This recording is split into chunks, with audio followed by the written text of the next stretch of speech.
ساديو ماني الحوار عدى من نواف صديقي، عدى ساديو ماني صلح كرة حلوة قوي إليمان دياي والتسديدة حلوة الكرة من اللاعب بابا جيل، حلوة من بابا جيل، حلوة سجل في التصفيات في مرمى ملاوي وسجل في تصفيات كأس العالم في مرمى الكونغو.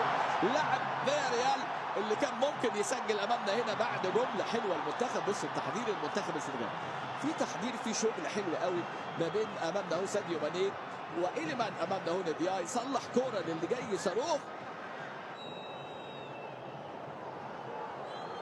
ادي امامنا اللاعب موكوا، زفوته حلوه قوي من ايليا، تكمله رائعه، فرصه تسجيل والهدف الضائع امامنا هو التصدي مندي عايزين نشوف مندي كتير.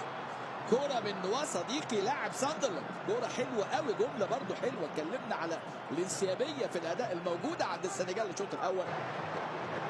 مرة تانية انطلاقة بونجوندا أمامنا، استلام حلو قوي بمهارة بونجوندا، التحرك المرة دي من جانب بيساكا، التسديدة الهدف الأول. خطفوهم خطفوني في اللقطة اللي فاتت. هجمة حلوة قوي، الكرة اتعملت ما بين بونجوندا وبيساكا وتسديدة ترتد الكرة عشان يسجل باكونغو أمامنا الهدف الأول للكونغو الديمقراطية.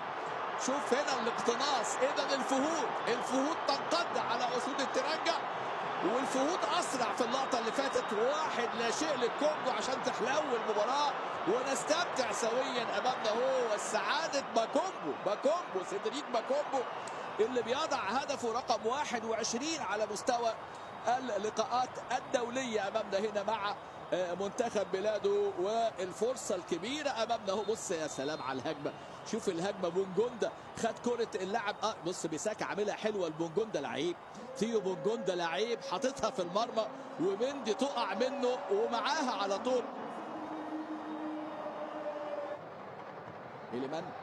إليمان دياي، ادي ابراهيم منباي اللاعب اللي بيعدي، يا ولد عدى بمهاره ابراهيم منباي، التعادل ساديو ماني.